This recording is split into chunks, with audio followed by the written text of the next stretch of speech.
We're going to start in Ukraine and an exclusive BBC interview with the former US military chief General David Petraeus. He's in Kyiv right now and he's met President Zelensky. Now, he says the Ukrainian upcoming counteroffensive could be, quote, very impressive. And he also says Russia's operations over the winter largely failed.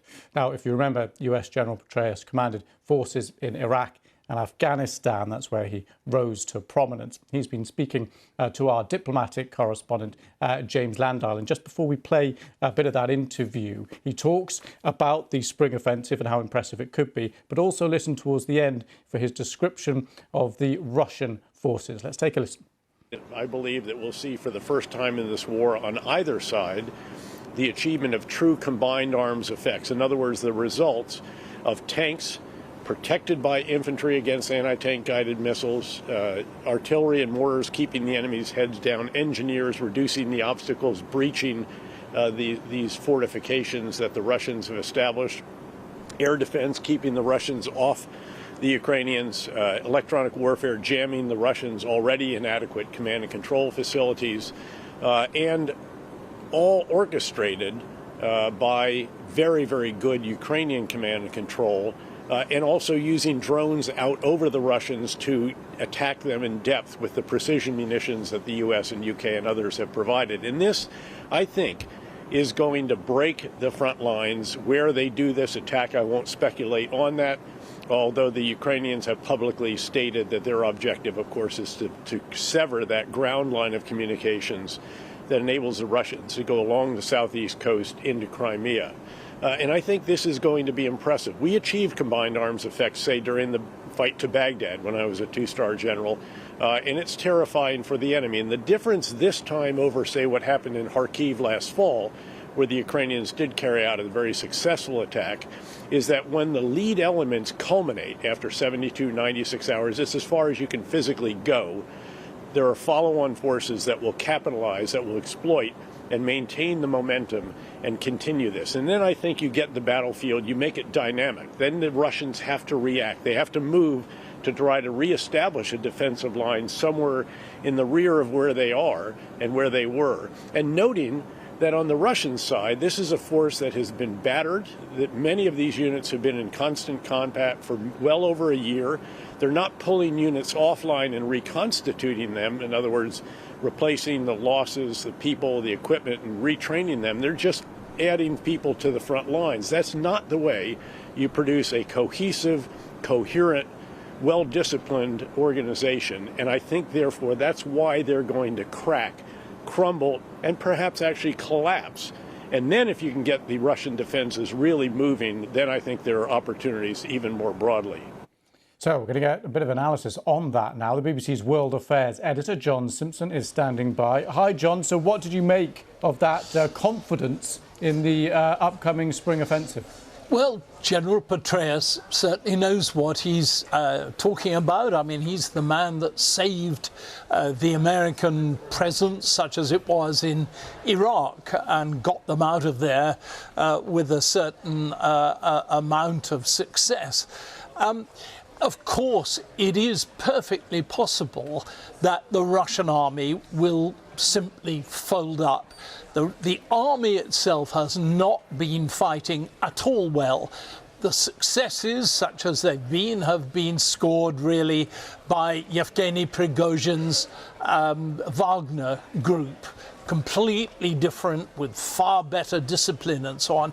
The command systems that the Russian army itself has are pretty feeble, and there's just that kind of tradition of always just passing up every difficult decision to the level above you and not taking any proper decisions.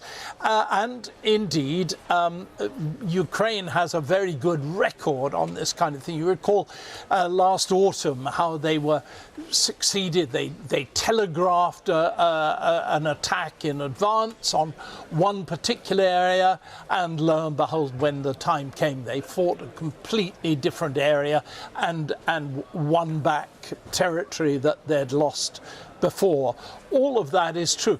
It's just that you know, this is warfare. Things go wrong in warfare from day one. And although General Petraeus sounds extremely confident, and he's, I'm sure, been briefed thoroughly by all the top commanders, you know, things can go wrong.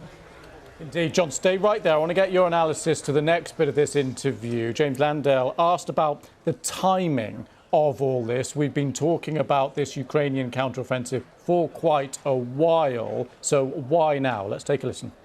Oh, it's very clear. The ground is not sufficiently dry.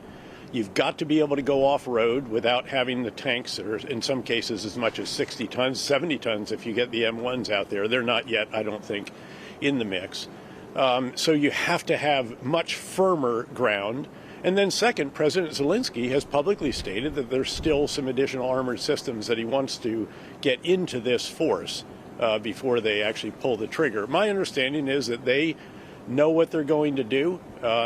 When you're at that point, it's just the matter of deciding what is D-Day H hour, because that's the determination that then synchronizes everything that follows. And keep in mind that from the Ukrainian perspective, this has to become a bit of a symphony, because all of these different capabilities that I've described have to be orchestrated.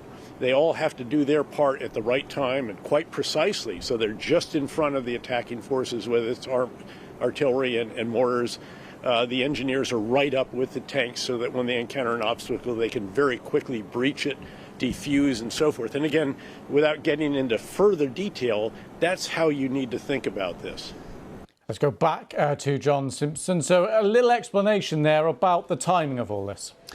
Yes, I think he was a little bit kind of careful in what he said. Actually, I think the real reason for the delays has been that the new equipment which the Ukrainians have been given by NATO has been quite slow in coming forward. It's been taken time to train the pilots, the tank crews, the people who are in charge of firing the longer range missiles, all these kind of things. It's taken longer than they are expecting. I saw President Zelensky 3 months ago now in February, and I was asking him naturally about what we were then calling the spring offensive. I suppose we would have to call it the summer offensive now. And I mean, he didn't give me any details. I wouldn't have expected that, but he was quite careful to say it's going to take longer than we thought. The Western powers have not been fast in supplying tanks or guns. It's taken them some time to get round to that, and the training takes a bit of time too. Nevertheless, obviously you don't want to hurry these things at all, and that's what Zelensky said to me in February. The most important thing is not to get it done by a specific date, but to make sure that everybody who's involved in the big attack knows what they're doing and knows thoroughly the equipment they're using. Interesting. John, you reminded me there as you were talking. I spoke to a Ukrainian official in the last couple of weeks talking about the delays and reasons for the delays. And I asked specifically about jets and safety in the air and skies. And they were quite explicit, saying, we are not going to wait for the Jets coalition to come together completely. This wasn't, in their assessment, it would just take too long to wait for full cover in the air, and that they would be moving forward before that point. That seems to suggest that full control of the skies is still quite a way off. Yes, I think so. I mean, Ukraine's been very effective, actually, in controlling its skies, in preventing the Russians from doing what they did in Chechnya, 15 years ago, what they've been doing in Syria. pretty much ever since, which is bombarding civilian centres, just smashing them from the air. Very effective and very, very destructive and cynical indeed way of fighting a war. They haven't been able to do that with Ukraine, simply because Ukraine has been better in using its ground-to-air defences. This is really, I think you put your finger on it actually, this is the one question mark that hangs over David Petraeus' otherwise very positive and optimistic view of Ukraine's chances. They are going, in a sense, too early. They're going before they've established full air superiority.